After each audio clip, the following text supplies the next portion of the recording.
cracking, everybody?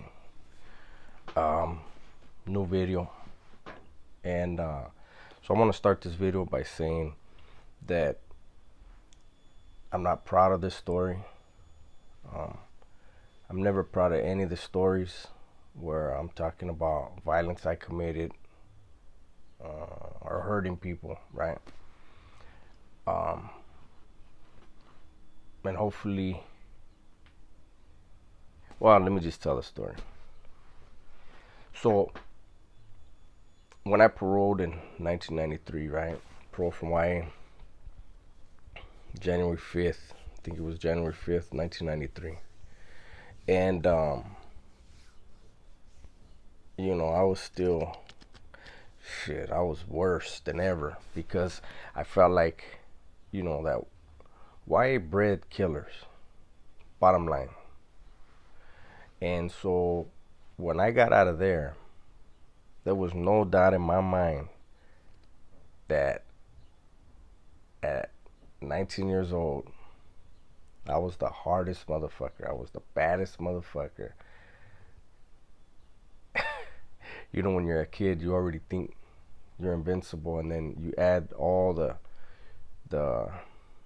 whole gladiator school of YA and excelling in that environment, and then you come back on the streets, and so I was basically a ticking time bomb. Well, I remember my dad had gotten remarried, right, and had my sister with his second wife, and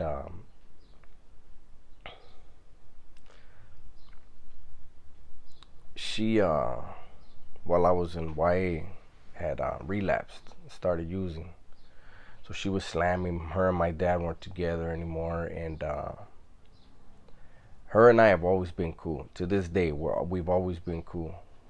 She loved me like her own son, And my sister knows this story. Her mom doesn't. And so I was out, and they were staying. My sister and her mom were staying in my neighborhood. They were staying on the west side. I think they were on Valerio Street, some apartments, right? And back then, the west side was the heroin capital, for us.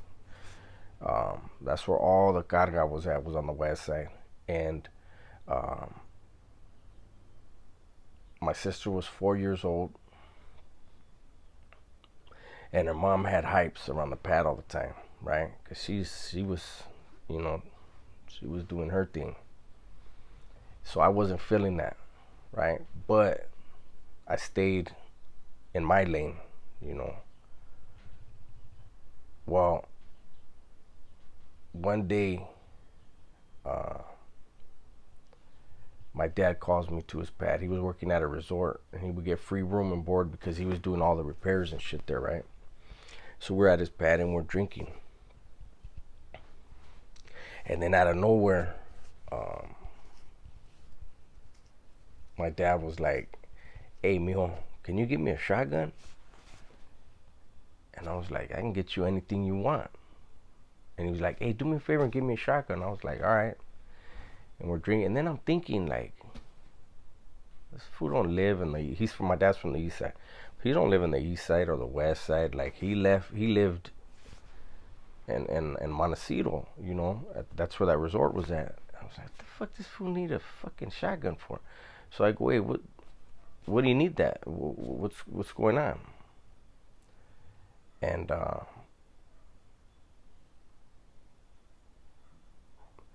he tells me that my sister's mom, her ex-old man, got out of the joint, right? Some crazy old white boy from Oklahoma or some shit, right? And they called my dad, and she threatened my dad. I got a real man in my life and all this bullshit, right? And the dude got on the phone and told my dad that he was gonna come and get him, right? And right before that, my stepmom, I guess, worried about um, my dad trying to take custody of my sister because she was out there fucking up. She decided to smut my dad up. I went with my dad. He went and took a lie detector test that he didn't have to take. But she said that my dad was molesting my sister, which was a lie. So she had this strike. Then this dude, her ex, that just got out. He's a pinto. He's a tough guy. Calls my dad and tells my dad he's gonna kill him or whatever the fuck. I don't remember what the threat was. Right. Now back to my dad saying he wanted a shotgun. So I tell my dad, I said, hey, I'm gonna bring a shotgun. I said, but hey, what are you doing this weekend? And he was like, I'm just kicking it. And I said, you gonna have my sister this weekend? And he's like, nah, I had her last weekend. And I said, you know what? It's gonna be nice this weekend. You should take her to the zoo or something, man. Because I had already made up my mind. I let the first thing go, that fucked up allegation. Now, having some fucking lame call my dad and threaten him, and him feeling like he's gonna get a shotgun and do something, it's on me. You know, I was of that mentality, you know, wanting to kill anything. And so this was a freebie, you know. Somebody involved me now, and I was a problem they weren't ready for, right? So in my mind, I'm gonna kill everybody. I'm gonna go. I mean, they lived in my neighborhood, you know. So I'm gonna go in there. They're gonna let me in, and I'm gonna kill every hype that's in there. Whoever's in there, wrong place, wrong time, right? So back to my dad, I'm like, hey, you should get my sister, you know, take her to the zoo or something. He was like, you know what, man, I might do that, mijo. And I was like, yeah, that would be cool. And we're drinking. Well, my dad, I guess his wheels started turning, right? And he tells me, hey, mijo, I'm not gonna get your sister this weekend. And I was like, what? He said, I ain't getting your sister, man. Don't go near that house. Your sister's gonna be in there. And so I was like, fuck. And so I couldn't do it. I couldn't do what I wanted to do. My mind was made up. And I remember it was a few weeks later. We were, me and my homeboys were partying. And we went to the liquor store, right? And when we parked, I was in the back seat. It was a two-seater. I was in the back seat. And one of my homeboys goes, hey, homie, ain't that? And my road dog was, shut up, fool. I heard him say, shut up, fool, because he knew. And I heard my road dog tell the other homie, whatever you do, don't let him out of the back seat. So now, obviously, when I hear that, I start looking around, and sure enough, that was my sister's mom. And I was going to smoke her at that time too, right? I needed to, in my mind, remove this problem. And the homies wouldn't let me out of the car. And it was not even, a week later, I got busted for a murder, right? Went and I did all that time.